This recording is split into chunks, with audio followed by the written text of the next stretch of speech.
Hello viewers, welcome to Sukanta sir classes.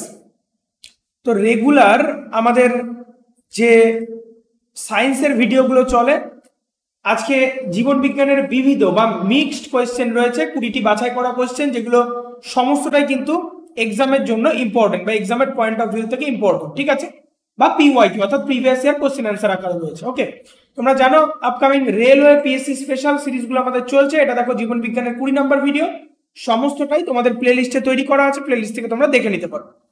যেমন সিস্টোন কাকে বলে, নিচের কোনটি স্বেচ্ছামূলক কাজ নয়, হার্টের সমস্যা নির্ধারণ করে কোনটা। তো এইভাবে বাইলিঙ্গুয়াল অর্থাৎ বাংলা এবং ইংরেজি একই সঙ্গে ভিডিওগুলো চলছে। তো আমাদের ক্লাস রুটিনগুলো একবার করে দেখে নাও। জি অর্থাৎ জেনারেল অ্যাওয়ারনেস ভিডিও থাকছে রেগুলার সকাল 7টায়, ইংলিশের লাইভ সিরিজ থাকছে সন্ধ্যে 7টা থেকে রেগুলার একদম চ্যাপ্টার ওয়াইজ, ঠিক আছে। সায়েন্সের ভিডিও রাত 8টায় এবং ম্যাথ জিআই এটাও লাইভ থাকছে রাত 10টা থেকে রেগুলার। আপকামিং সমস্ত রকম গভর্নমেন্ট জব এক্সাম কভারেজ দিচ্ছে। যারা এখন আমাদের টেলিগ্রাম চ্যানেলের সঙ্গে জয়েন হন, নিচে ডেসক্রিপশনে যাও এবং টেলিগ্রাম লিংকের সঙ্গে জয়েন হয়ে যাও সমস্ত ভিডিও পিডিএফ গুলো পাওয়ার জন্য, ঠিক আছে। What is cyton called? Cyton বা সাইটোন কাকে বলা হয়? ঠিক আছে, সিটোন বা সাইটোন কাকে বলে, মানে সিটোন বা সাইটোন কি? পেরিকেরিয়ান কোষ, নিউরোফাইব্রিল উদ্দীপনা, নাকি গ্রানোজ রিসেপ্টর? সঠিক উত্তর হয়ে যাচ্ছে এটা একটা পেরিক্যারিয়ান কোষ, ঠিক আছে, পেরিক্যারিয়ান একটা সেল। সাইটন পেরিক্যারিয়ান কোষ নামেও পরিচিত। সাইটন হলো একটি নিউরনের কেন্দ্রীয় গোলাকার অংশ, একটি নিউরনের কেন্দ্রীয় গোলাকার অংশ বা কোষের দেহ যা নিউক্লিয়াস ধারণ করে এবং এর প্রক্রিয়াগুলি বাদ দেয়। এতে প্রধানত নিউক্লিয়াস থাকে যা ডেনড্রাইটকে সংযুক্ত করে। ডেনড্রাইট, ডেনড্রন, অ্যাক্সন এগুলো কোথায় থাকে? এগুলো কিন্তু সমস্তটাই থাকছে তোমার নিউরনের মধ্যে, ঠিক আছে। আমি আগের ভিডিওতে বলেছিলাম আমি এই উইকে নিউরন, ঠিক আছে, নিউরনের আলাদা করে চিত্র ধরে কিরকম কোয়েশ্চেন আসে, নেফ্রনের চিত্র ধরে কি কি কোয়েশ্চেন আছে এবং এই গঠন প্রণালী এবং হার্ট, ঠিক আছে। আর একটা হচ্ছে কি কিডনির আলাদা করে। এই যে ভিডিওগুলো এগুলো আমি আলাদা আলাদা করে করে দেবো, সব চিন্তা নেই। ওকে, তো সিটোন বা সিস্টোন কি হলো বা সাইটোন কি হলো? একটা পেরিক্যারিয়ান একটা কোষ হয়ে গেল, ঠিক আছে, এর মধ্যে নিউক্লিয়াস উপস্থিত থাকছে। এরপর 2 নম্বর কোশ্চেনটাই চলে আসো। দেখো এনটিপিসি 2021-এ আসা, এনটিপিসি 2021-এ আসা সমস্তটাই কিন্তু পিওয়াইকিউ আকারে হচ্ছে, অর্থাৎ প্রিভিয়াস ইয়ার কোশ্চেন আনসার আকারে, ঠিক আছে। 2 নম্বরে বলেছে নিচের কোনটি স্নায়ুতন্ত্রের মৌলিক গঠনগত এবং কার্যগত একক? মৌলিক গঠনগত এবং কার্যগত একক কোনটি সেটা আমাদের জিজ্ঞাসা করেছে, ঠিক আছে। মৌলিক, কার্যগত এবং গঠনগত একক, ঠিক আছে। তাহলে মৌলিক, গঠনগত এবং কার্যগত একক আমাদের কি আছে বলো? কার? স্নায়ুতন্ত্রে দুটো জিনিসের মৌলিক, গঠনগত এবং কার্যগত একক আসে। একটা হচ্ছে স্নায়ুতন্ত্রের আসতে পারে, আর একটা হচ্ছে আমাদের কিডনির আসতে পারে, মানে বৃক্কের আসতে পারে। যদি স্নায়ুতন্ত্রের বলা হয় তাহলে তার উত্তরটা হয়ে যাবে কি নিউরন। অপশন নাম্বার সি হয়ে যাবে কারেক্ট অ্যান্সার, নিউরন হয়ে যাবে, ঠিক আছে। অপশন নাম্বার সি হয়ে যাচ্ছে কারেক্ট অ্যান্সার। ওকে, নিউরন হয়ে যাচ্ছে। আর যদি আমাদের বৃক্ক বলতো তখন কি হয়ে যেত? তখন সেটার কারেক্ট অ্যান্সার হয়ে যেত কি বলো? তখন সেটার কারেক্ট অ্যান্সার হয়ে যেত কিন্তু নেফ্রন, ঠিক আছে। তখন সেটার কারেক্ট অ্যান্সার হয়ে যেত নেফ্রন হয়ে যেত। বোঝা গেল কি বললাম? তাহলে এখানে কারেক্ট অ্যান্সার আমাদের কি হয়ে যাচ্ছে? নিউরন। 3 নম্বর কোশ্চেনে চলে আসো। বলে দিয়েছে ডেনড্রাইটস এবং সাইন্যাপস এর সঙ্গে যুক্ত কি? সাইন্যাপস এবং ডেনড্রাইটের সঙ্গে যুক্ত স্নায়ু কোষ বা নিউরন। স্নায়ু কোষের নাম হচ্ছে নিউরন, ঠিক আছে, স্নায়ু কোষকে নিউরন বলা হয়। ওকে, তো দেখো স্নায়ু কোষগুলি স্নায়ুতন্ত্রের গঠনগত এবং কার্যগত একক। মানব দেহে প্রায় 10 বিলিয়ন 100 বিলিয়ন কিন্তু স্নায়ু কোষ থাকে। বেশিরভাগ স্নায়ু কোষ মস্তিষ্কে থাকে। একটি ভ্রূণের নিউরোব্লাস্ট কোষ দ্বারা গঠিত। তারা পেশি কোষগুলি বৈদ্যুতিক উত্তেজনার সঙ্গে জন্য দায়ী এবং তারা স্নায়ুতন্ত্রের বেশিরভাগ বৈদ্যুতিক সংকেতগুলির মধ্যস্থতা করে। বেশিরভাগ সংকেতগুলির কি করে? মধ্যস্থতা, ঠিক আছে। 4 নম্বর কোশ্চেনে চলে আসো। কোশ্চেন নাম্বার 4 বলে দিয়েছে নিচের কোনটি স্বেচ্ছামূলক কাজ নয়? স্বেচ্ছামূলক কাজ নয়, আরবি এলবি তে এসেছিল। স্বেচ্ছামূলক কাজ নয়, স্বেচ্ছামূলক কাজ নয় কোনটি? হৃদস্পন্দন, ঠিক আছে। হৃদস্পন্দন করা এটা কিন্তু আমাদের স্বেচ্ছামূলক কাজ নয়, এটা অনৈচ্ছিক ক্রিয়ার মধ্যে পড়ে। যেমন হাঁটা, খাওয়া, লাফানো, চেয়ারে বসা, মুঠো করা, সাইকেল চালানো, এগুলো সব কিন্তু, দৌড়ানো, এগুলো সব ঐচ্ছিক কাজ। তুমি ইচ্ছা করলে দৌড়াতে পারো, তুমি ইচ্ছা করলে খাবার খেতে পারো, লাফাতে পারো, এগুলো ঐচ্ছিক। কিন্তু হচ্ছে অনৈচ্ছিক কাজের মধ্যে পড়ছে কি? হৃদস্পন্দন। বোঝা গেল? ইসিজি দ্বারা উৎপন্ন বৈদ্যুতিক শক্তি অনুধাবন করে কে? পেট, কিডনি, মস্তিষ্ক নাকি হৃদয়? হৃদয় বলতে গেলে হার্ট। তো এটা হচ্ছে হার্ট। ইসিজি কার কোনটাকে, মানে কার স্পন্দনকে মাপে? ইসিজি দ্বারা, ঠিক আছে। ইসিজি দ্বারা কিন্তু আমাদের মাপে হচ্ছে আমাদের হার্টের যে স্পন্দন সেটাকে মাপা, মানে সিস্টোলিক এবং ডায়াস্টোলিক যে স্পন্দন হয় সেটাকে মাপা হয়। নিচের কোনটি হার্টের সমস্যা নির্ধারণ করতে সাহায্য করে? হার্টের সমস্যা নির্ধারণ করতে সাহায্য করে আমরা জানি ইসিজি, ইকোকার্ডিওগ্রাম। ঠিক আছে, ইকোকার্ডিওগ্রাম বোঝা গেল। 7 নম্বর কোশ্চেনে চলে আসো। আজকের কিন্তু সমস্তটা মিক্সড কোশ্চেন রয়েছে, দেখো এটাও আরআরবি জেইতে রয়েছে। ঠিক আছে, অন্যদিন চ্যাপ্টার ওয়াইজ আসে, তো আমি এখন থেকে চ্যাপ্টার ওয়াইজ মিক্স সব রকমের, এর সঙ্গে সঙ্গে শুধুমাত্র এই জীবন বিজ্ঞান কিন্তু না, ভৌত বিজ্ঞান এর উপরেও বেস করে থাকছে, রেগুলার না থাকে। ঠিক আছে, যারা এখনো আমাদের টেলিগ্রাম চ্যানেলের সঙ্গে জয়েন হওনি অবশ্যই নিচে ডেসক্রিপশনে যাও এবং টেলিগ্রাম লিঙ্কের সঙ্গে জয়েন হয়ে যাও, অথবা সুকান্ত স্যার ক্লাসে সার্চ করো টেলিগ্রামে গিয়ে, তো তোমরা চ্যানেলটা পেয়ে যাচ্ছ। ঠিক আছে, ইসিজি দ্বারা শরীরের কোন অংশ পরীক্ষা করা হয়? ইসিজি দ্বারা পরীক্ষা করা হয় হচ্ছে হৃদয়, মস্তিষ্ক, ক্ষুদ্রান্ত নাকি কিডনি। ইসিজি দ্বারা দেখো একই কোশ্চেন কতবার করে এসছে, এটা হচ্ছে হৃদয় বা কিডনি, আমাদের হার্ট। ঠিক আছে, হার্টকে পরীক্ষা করা ইসিজি দ্বারা। ঠিক আছে, তো একই কোশ্চেন দেখো বিভিন্ন শিফটে বিভিন্ন রকম ওয়েতে এসছে, জিনিসটা কিন্তু এক। তো আমরা এই ধরনের মানে চ্যাপ্টার ওয়াইজ কোশ্চেন গুলো পড়লে কি বুঝতে পারবো, যে চ্যাপ্টারের কোন জায়গা থেকে বেশি কোশ্চেন আসছে সেগুলো সব বুঝতে পারবো। ঠিক আছে, মানুষের অনৈচ্ছিক ক্রিয়া রক্তচাপ, লালা, বমি নিয়ন্ত্রিত হয় কিসের দ্বারা? মেডুলা, মেরুদণ্ডের কোন নাকি হচ্ছে হাইপোথ্যালামাস দ্বারা? এটা হয় হচ্ছে মেডুলা দ্বারা। ঠিক আছে, মেডুলা দ্বারা মানুষের অনৈচ্ছিক ক্রিয়া নিয়ন্ত্রিত হয়। ঠিক আছে, স্বেচ্ছাসেবী কর্মের নির্ভুলতা, স্বেচ্ছাসেবী কর্মের নির্ভুলতা এবং শরীরের অঙ্গবিন্যাস এবং ভারসাম্য বজায় রাখার জন্য দায়ী। ভারসাম্য বজায় রাখার জন্য শরীরের অঙ্গবিন্যাস এবং যে অনৈচ্ছিক ক্রিয়া এগুলোর জন্য দায়ী কে? এগুলোর জন্য মস্তিষ্কের সেরিবেলাম দায়ী। সেরিবেলাম হচ্ছে স্বেচ্ছাসেবী কাজ বলতে কি বলতো, আমরা যেটা ঐচ্ছিক ক্রিয়া, অনৈচ্ছিক না, ঐচ্ছিক ক্রিয়ার জন্য দায়ী, হাঁটা চলা, সাইকেল চালানো, মুখ খোলা, হ্যাঁ এই ধরনের জিনিসগুলোর জন্য সব সেরিবেলাম দায়ী। ওকে, 10 নম্বর কোশ্চেনে চলে আসো। দেখো কোথায় এসছে, আরআরবি এনটিপিসি তে এসেছিল 2016-তে। ঠিক আছে, একই টাইপের কোশ্চেন দেখো বারবার রিপিট করবে। মানুষের মধ্যে থার্মোরেগুলেশন, ঠিক আছে, থার্মোরেগুলেশন নিয়ন্ত্রিত হয় কিসের দ্বারা? যকৃৎ, হাইপোথ্যালামাস, হার্ট নাকি ফুসফুস? সঠিক উত্তর হয়ে যাচ্ছে এটা হাইপোথ্যালামাস দ্বারা। হাইপোথ্যালামাস গ্রন্থি মস্তিষ্কের একটি অংশ।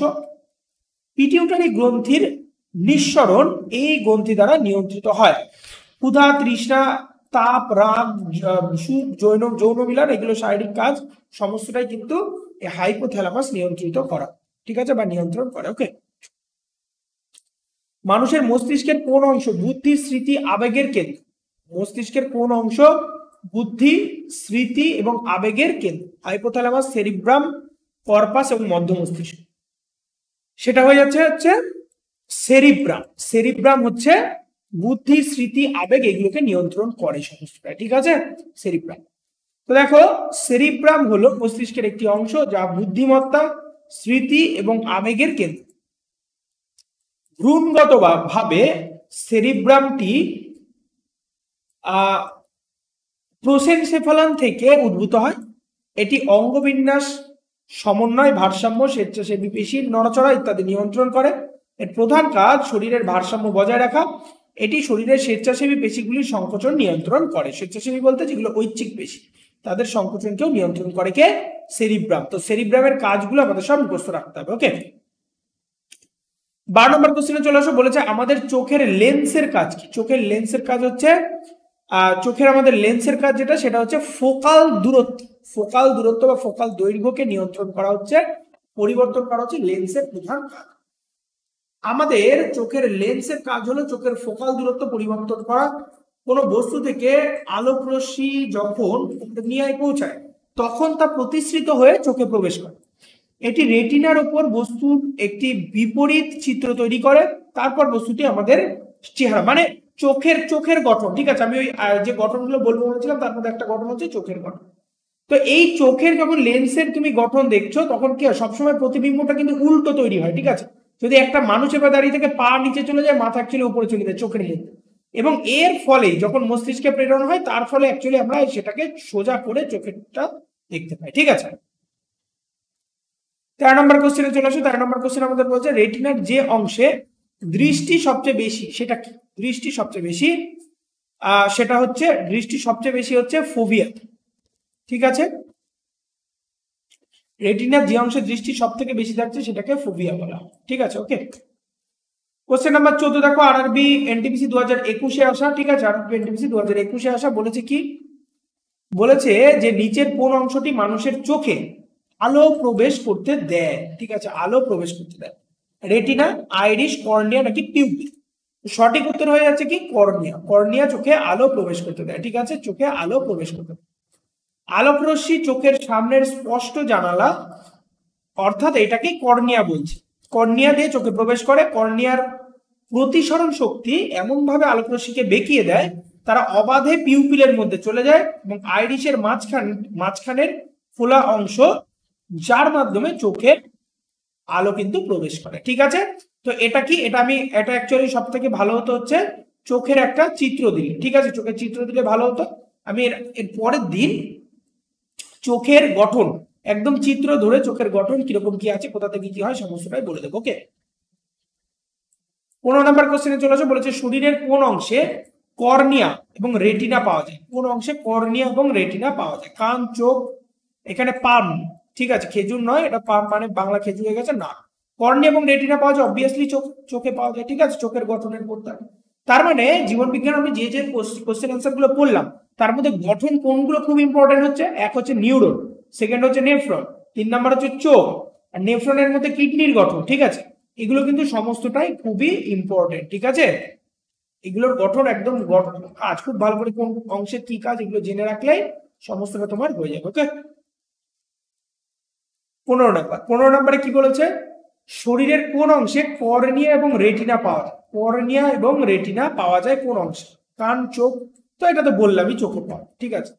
16 নম্বর কোশ্চেনে চলে আসো। 16 নম্বর কোশ্চেন বলেছে নিচের কোন নীতিতে মানুষের চোখ কাজ করে, আলোক বিচ্ছুরণ, স্ক্যাটারিং, ডিসপারশন, রিফ্র্যাকশন নাকি রিফ্লেকশন, আলোর প্রতিসরণ, প্রতিফলন, আলোর বিচ্ছুরণ, আর একটা হচ্ছে বিক্ষেপণ, অ্যাকচুয়ালি বিক্ষেপণ হবে, ঠিক আছে। তো আলোর প্রতিসরণ এই নীতির উপর কাজ করে, আলোর প্রতিসরণ বা রিফ্র্যাকশন অফ লাইটের উপর কাজ করে, দেখছো। ওকে, খুব ভালো করে মনে রাখতে হবে। তো এই রিফ্র্যাকশন, এই যে এই সম্বন্ধে আমি কিন্তু ফিজিক্সের মধ্যে বলে দিয়েছি অলরেডি, আলোর প্রতিসরণ কি, আলোর প্রতিফলন কি, এই জিনিসগুলো কিন্তু আমি সমস্তটাই তোমাদের পড়িয়ে দিয়েছি। ওকে, সমস্তটাই তোমাদের আমি কিন্তু পড়িয়ে দিয়েছি, তোমরা ফিজিক্সের সিরিজের মধ্যে এগুলো পেয়ে যাচ্ছ। ওকে, 17 নম্বর কোশ্চেনে চলে আসো, বলেছে কাছের এবং দূরের বস্তু দেখার জন্য মানুষের চোখের অভিযোজন বৈশিষ্ট্যকে কি বলা হয়, চোখের অভিযোজন বৈশিষ্ট্যকে মায়োপিয়া, আবাসন, প্রবীণ নাকি সংস্কার। সঠিক উত্তর হয়ে যাচ্ছে এটাকে বলা হয় আবাসন, ঠিক আছে। কাছের এবং দূরের দৃশ্য দেখার জন্য অ্যাকোমোডেশন, এটাকে বলা হয় অ্যাকোমোডেশন, ঠিক আছে, চোখের অভিযোজনকে অ্যাকোমোডেশন বলা হয়। আবাসন বা অ্যাকোমোডেশন হলো কাছের এবং দূরের বস্তু দেখার জন্য মানুষের চোখের অভিযোজনগত বৈশিষ্ট্য। অদূরদর্শী হওয়াকে সংজ্ঞায়িত করতে ব্যবহৃত শব্দটি হলো মায়োপিয়া। অদূরদর্শী মানে কি, কাছের জিনিস দেখার জন্য ব্যবহৃত যে সমস্যা সেটাকে বলে মায়োপিয়া, দূরের জিনিস ঝাপসা দেখলে সেটাকে বলে হাইপারমেট্রোপিয়া, ঠিক আছে। ওকে, 18 নম্বর কোশ্চেনে চলে আসো, বলেছে নিচের কোনটি মানুষের চোখের অংশ নয়, আইরিশ, সিলিয়ারি পেশি, কর্নিয়া নাকি ক্লকিয়া। তো সঠিক উত্তর হচ্ছে ক্লকিয়া, ঠিক আছে। কর্নিয়া, রেটিনা, আইরিশ, পিউপিল, জলীয় হিউমার, স্ফটিক লেন্স, সিলিয়ারি পেশি, অপটিক নার্ভ, ভিট্রিয়াস হিউমার, এগুলো সমস্তটাই কিন্তু চোখের অংশ। ওকে, চোখের কি কি অংশ, কানের কি কি অংশ, এই যে কানের গঠন, আমি যে গঠনগুলো পড়াবো সেখানে কানের গঠনও কিন্তু থাকবে এক একদিন এক একটা। ওকে, 19 নম্বর কোশ্চেন, স্বাভাবিক চোখের জন্য স্বতন্ত্র দৃষ্টির সর্বনিম্ন দূরত্ব, মানে কত মিনিমাম কত দূরত্ব থেকে তুমি দেখতে পাও, মিনিমাম তুমি দেখতে পাও হচ্ছে 25 সেন্টিমিটার দূরত্ব থেকে, এর থেকে কাছে কোনো জিনিস দেখা উচিত নয়, ঠিক আছে, চোখের ক্ষতি হয়। লাস্ট কোশ্চেন আজকে দেখে নাও, 20 নম্বর কোশ্চেন, একজন মানুষ যখন শুধু কাছের বস্তু দেখতে পায় সেই অবস্থানকে কি বলা হয়, শুধু কাছের জিনিস দেখতে পায় তাহলে তার হাইপারমেট্রোপিয়া, মায়োপিয়া হয়েছে, মায়োপিয়া মানে দূরের দৃষ্টি ব্যাহত হয়েছে, ঠিক আছে, সামনেরটা দেখতে পায় কিন্তু দূরেরটা দেখতে পায় না। একজন ব্যক্তি যদি শুধুমাত্র নিকট বস্তু দেখতে পায় তখন এই অবস্থানকে মায়োপিয়া বলে, শুধু কাছের জিনিস দেখছে কিন্তু দূরের জিনিস দেখছে না।